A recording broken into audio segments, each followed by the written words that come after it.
எனக்கு அன்பானவர்களே, தேவனுடைய பெரிதான கிருபையினால இன்றைக்கு கர்த்தர் நம்மோடு கூட பேச விரும்புகிற காரியம், நீங்கள் யார் தெரியுமா?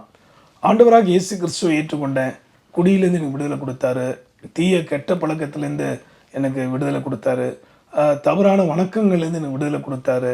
இப்படியாக அநேக சாட்சி சொல்கிறாங்க. ரொம்ப சந்தோஷம். சாட்சிகளுக்கு குறைவில்லை, வளரணும். இன்னும் ஏராளமான சாட்சிகள் நம்முடைய தேசத்தில், நீங்கள் வேலை செய்கிற இடத்துல, போகிற வருகிற இடங்களில் எழும்பணும், எழும்பி கொண்டு இருப்பதுக்காக ஸ்தோத்திரம். ஆனால் இன்றைக்கி ஒரு நியூஸு போய் கொண்டிருக்குங்க நம்ம இந்தியாவில். இப்போ அதை என்னன்னு கொஞ்சம் பார்க்கலாமா?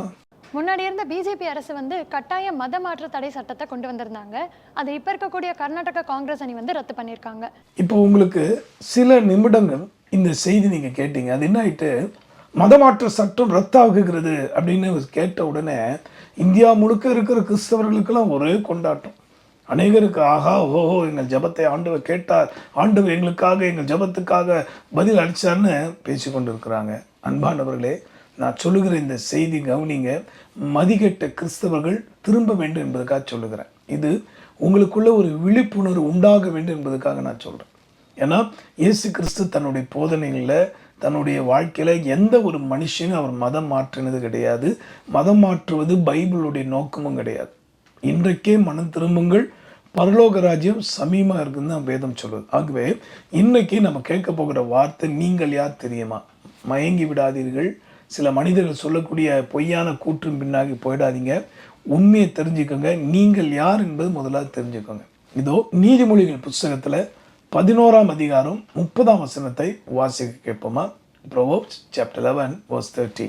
நீதிமானுடைய பலன் ஜீவ விருட்சம், ஆத்துமாக்களை ஆதாயப்படுத்திக் கொள்ளுகிறவன் ஞானமுள்ளவன்.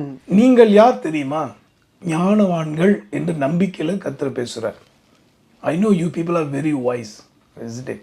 இங்கே சொல்லப்பட்டிருக்கு, யார் ஞானவான்கள்? தன்னுடைய பணத்தை கரெக்டாக செலவிடுகிறவன் அப்படின்னு சொல்லப்பட்டிருக்கா? இல்லாட்டி தன் பேருக்கு பின்னாக பல டைட்டில் வச்சுக்கிறானே அவனா?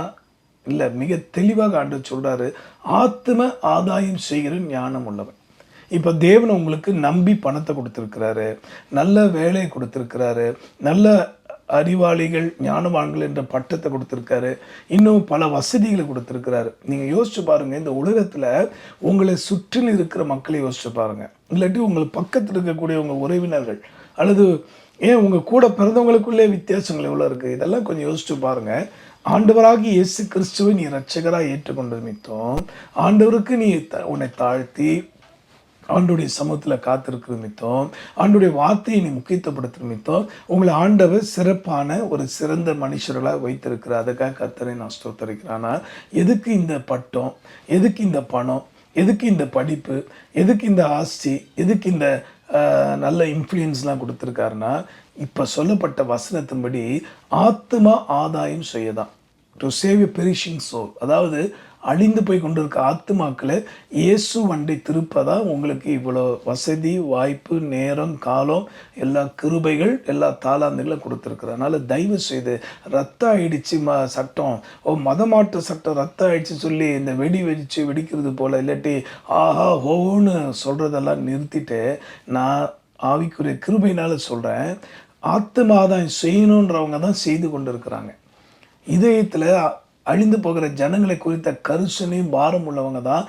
அதாவது அரசாங்க சட்டம் கொண்டு வந்தாலும் கொண்டு வராமல் போனாலும், அதாவது மிரட்டினாலும் மிரட்டப்படாமல் போனாலும், கர்த்தராகி இயேசு கிறிஸ்து மேலே வைத்திருக்கிற அன்பின் மித்தம் அவங்க என்ன செய்கிறாங்க? ஜீவனை பணையம் வைத்து ஊழியம் செய்கிறாங்க. நான் எல்லாரையும் சொல்லலை. ஆக மதிகட்ட கிறிஸ்தவர்கள் கொண்டாடத்தில், அதாவது they are very much interested in celebration only. இன்றைக்கி அழிந்து போய் கொண்டிருக்க ஆத்மாக்களை குறித்த துளி கூட பாரம் கிடையாது. இன்னும் எவ்வளோ வீடு வாங்கலாம், இன்னும் எத்தனை கார் வாங்கலாம், இல்லை இன்னும் எத்தனை கோடி சம்பாதிக்கலாம். என் அன்பானவர்களே, வீடு, காரு, பங்களா வாழ்வது தவறு நான் சொல்லலை. ஆனால் அவைகளை கொண்டு ஆத்மாக்களை ஆதாயம் செய்கிறவன் தான் ஞானவான். மற்றவன் எல்லாம் என்ன எதுக்கு செய்கிறான்? நித்திய நரகத்துக்கு நேராக, ஆக்கினிக்கு நேராக சொல்லுகிற மக்களாக இருக்காங்க. பரிதாபத்துக்குரியவர்களுக்காக நான் மறுபடியும் சொல்கிறேன், ஆத்மா ஆதாயம் செய்யுங்க. நீங்கள் யார் தெரியுமா? To save a soul. ஒரு ஆத்மாவை மீட்கக்கூடிய சக்தியும் கிருபையும் அனுகிரகத்தையும் தேவன் உங்களுக்கு தந்திருக்கிறார். Don't waste your time and energy. விசேஷமாக இந்த செலிப்ரேஷன் போய் மாட்டிக்கிடாதீங்க. நீங்கள் மகிழ்ந்துருங்க, சந்தோஷமாக கற்றுக்கொள்ள. ஆனால் எத்தனை கோடி மக்கள் இன்னும் அழுது புலம்பி கொண்டு இருக்கிறாங்க. பெரிய பெரிய பங்களாவில் நம்மை பார்க்கிற கோடீஸ்வரர்கள், படித்தவர்கள், செல்வந்தர்கள், அதிகாரம் உள்ளவங்க வெளியே பார்க்கும்போது முரட்ட ஆட்களை போல தெரியும். ஆனால் இதயத்தில் நிம்மதி இல்லாமல், ஆறுதல் இல்லாமல், எங்களுக்கு யார் அன்பு காட்டுவாங்க, யார் எங்களுக்கு வெளிச்சத்தை கொடுப்பாங்கன்னு காத்து இருக்கிறாங்க, ஏங்கி கொண்டு இருக்கிறாங்க. அதனால தான் வேதத்தை அப்போஸ்தலர் 17ஆம் அதிகாரம் 30ஆம் வசனத்தை வாசிக்கும்போது நீங்கள் அறிந்து கொள்ளலாம். Acts chapter 17:30. அறியாமை உள்ள காலங்களை தேவன் காணாதவர் போல் இருந்தார். இப்பொழுதோ மனம் திரும்ப வேண்டும் என்று எங்கும் உள்ள மனுஷர் எல்லோருக்கும் கட்டளையிடுகிறார். கட்டளையிடுகிறார். அவர் தயவாய் கேட்டுக்கொள்ளுகிறார்னு சொல்லலை, கட்டளையிடுகிறார். It is a command of God to spread the gospel. It is very compulsion nowadays. அன்பானவர்களே, இந்த செலிப்ரேஷன் மூடில் இருக்கிற கிறிஸ்தவர்களே மனம் திரும்புங்க. நீங்கள் மகிழ்ந்து இருக்கிறதுக்கு ஒரே அடையாளம் என்னென்னா, இதே போல் இயேசுவின் அன்பையும் சந்தோஷத்தையும் காணாதவங்களை தேடி தேடி போய் சொல்லுங்கள்.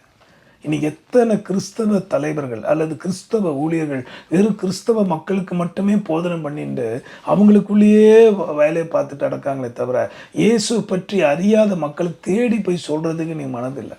சரி, நீங்கள் தான் தேடி போகலை, ஆனால் உங்களை தேடி எத்தனை பேர் வராங்க? உங்கள் ஆஃபீஸில் கூட வேலை செய்கிறவங்க, எங்கள் கூட படிக்கிறவங்க, உங்கள் வீட்டுக்கு டெலிவரி கொண்டு வந்து கொடுக்குறாங்களே இந்த ஜொமேட்டோ, ஸ்விக்கின்னு சொல்லக்கூடிய மக்களாக எத்தனை பேர்? இன்னும் எவ்வளோ வாய்ப்பு. நீங்கள் தான் போய் தேடலை. சரி, உங்களை தேடி வராங்கல்ல, ஏதோ ஒரு காரணத்துக்கு வராங்க இல்லையா?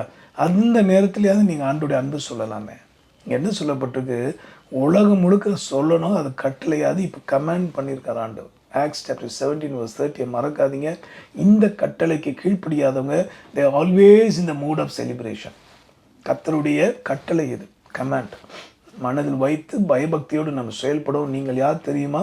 தேவனுடைய கட்டளை பெற்றவர்கள். அது என்ன கட்டளை? சுவிசேஷம் சொல்லு, காஸ்பல், கோ அண்ட் ஸ்பெல். அதான் காஸ்பல். போய் எல்லா இடங்களும் நம்ம சொல்லுவோம். இதே தான் மத்தேயு 3ஆம் அதிகாரத்திலையும் 2ஆம் வசனத்தில் இயேசப்பா சொல்லியிருக்கிறார், மனம் திரும்புங்கள், பரலோக ராஜ்யம் சமீபமாக இருக்கிறது. இதே போல தான் அப்போஸ்தலர் 3ஆம் அதிகாரத்திலையும் 20ஆம் வசனத்தில் வாசிக்கலாமா? Acts chapter 3:20. உங்கள் பாவங்கள் நிவர்த்தி செய்யும்படு பொருட்டு நீங்கள் மனம் திரும்பி குணப்படுங்கள். மனம் திரும்பி குணப்படுங்கள். இந்த நற்செய்தியை சொல்ல மறந்துடாதீங்க. நீங்கள் யார் தெரியுமா? மற்றவர்களுக்கு நற்செய்தி சொல்ல கடமைப்பட்டிருக்கிறீங்க. It is everyone's duty, who accept Jesus as a savior. இயேசுவை ரட்சகராக ஏற்றுக்கொண்ட ஒவ்வொருக்கும் விழுந்த கடமை. பவுல் சொன்னது போல, சுவிசேஷம் சொல்லாமல் இருப்பேனானால் எனக்கு ஐயோன்றார். அதனால் நான் பாஸ்டர் ஆகிட்டேன், நான் அப்போஸ்தலராகும், நான் தீர்க்கதரிசியாகும், நான் டீச்சராகும், I talk only about coming of Christ அப்படின்னு சொல்லிட்டு அப்படியே கதையை ஓட்டாதீங்க. ஆண்டோடைய அன்பை சொல்ல மறந்துடாதீங்க. அதெல்லாம் முக்கியம். சொல்லுங்கள், ஆண்டு உங்களை ஆசீர்வதிக்கட்டும். ஆனால் சுவிசேஷம் சொல்ல மறந்துடாதீங்க. Sharing gospel is very very important. உலகம் முழுக்க சுவிசேஷம் சொல்லப்பட்டால் தான் அந்த வருகைக்குரிய அடையாளமே நிறைவேறும் பைபிளில் போட்டிருக்கு. ஆக இனி காலம் செல்லாது, நேரம் செல்லாது. இவர் என்னை கூப்பிடல, அவர் என்ன பயன்படுத்தலை, அவங்க பாஸ்டர் ஐயா அவங்க குடும்பத்தை தான் பார்த்துப்பாங்க, என்ன பார்க்கல, இந்த கதையெல்லாம் வேண்டாம், நிறுத்துங்க. குறை சொல்லுது. இன்றைக்கி கதறுங்க, ஆண்டவரே என்னை எதுக்காக ரட்சித்திரு, உமது அன்பை நான் எல்லாருக்குமே சொல்லணும், என்னை பயன்படுத்தும். இந்த தீர்க்க தரிசன வார்த்தையை, இந்த தெய்வீக வசனத்தை மற்றவங்க ஷேர் பண்ண மறந்துடாதீங்க. இது அக்கினியா நெருப்பா எல்லாரிடத்திலும் போய் சேரட்டும். ஜெபிப்போமா? அன்புள்ள ஆண்டவரே, நீர் கொடுத்த வார்த்தையின்படி நீங்கள் யார் தெரியுமா? சுவிசேஷம் சொல்ல கடமைப்பட்டவர்கள் கட்டாயம் எல்லாருக்கும் சொல்லணும். அவமானம் நிந்தை வந்தாலும், அன்னைக்கு சாத்ரா மேஷா ஆபாக்நேக் எவ்வளோ அக்கினியாக சொன்னாங்க, எங்களை கர்த்தர் காப்பாற்றுவார். ஆனாலும் காப்பாற்றாமலே போனாலும் நாங்கள் கர்த்தரை தவிர வேறு யாரையும் சேவிப்பதில்லை. ஒருவேளை சட்டம் ரத்தாகலாம், இனிமேலும் கூட புதுசாக கொண்டு வரலாம். வந்தாலும் சரி, வராமல் போனாலும் சரி, எங்கள் தேவனாகி இயேசுவின் அன்பை நாங்கள் சொல்லாமல் இருக்க மாட்டோம் என்று வைராகியமாக சொல்லக்கூடிய எழும்பக்கூடியவரை தாரோம். ஆண்டவரே, புதிய புதிய நபர்கள் எழும்பட்டும். கேட்ட ஆலோசனை கேட்டு தாழ்த்தி ஆண்டவரே உமது அன்பை எல்லாருக்கும் சொல்லக்கூடிய சுவிசேஷங்களாக ஒவ்வொரு மாற்றும். ஆலோசனைக்கு கீழ்ப்படிந்தவர்களை ஆசீர்வதியும். எதிர்த்து நின்று பேசுபவர்களை கர்த்தர் உம்முடைய கரத்தினாலே தொட்டு ஒரு விஷயம் அவர்களை மனம் திரும்ப வைக்க வேணுமான்னு ஜெபிக்கிறாப்பா. துதி கன மகிமையெல்லாம் உமக்கே. இதை ஷேர் பண்ணுற அத்தனை பிள்ளைங்களையும் நல்ல உள்ளங்களையும் மேன்மைப்படுத்தும். Bless your dear children of God. இயேசு மூலமாக வேண்டுகிறோம் எங்கள் நல்ல பிதாவே, ஆமென். அன்பானவர்களே, Light of the World Ministry தேவனுடைய அன்பை சுவிசேஷத்தை உலகமெங்கும் பறைசாற்றுகிறது. இந்த நல்ல பணிக்காக ஜெபிக்கவும் தாங்கவும் முன்வாருங்க. கர்த்தர் உங்களை ஆசீர்வதிப்பார். ஆமென்.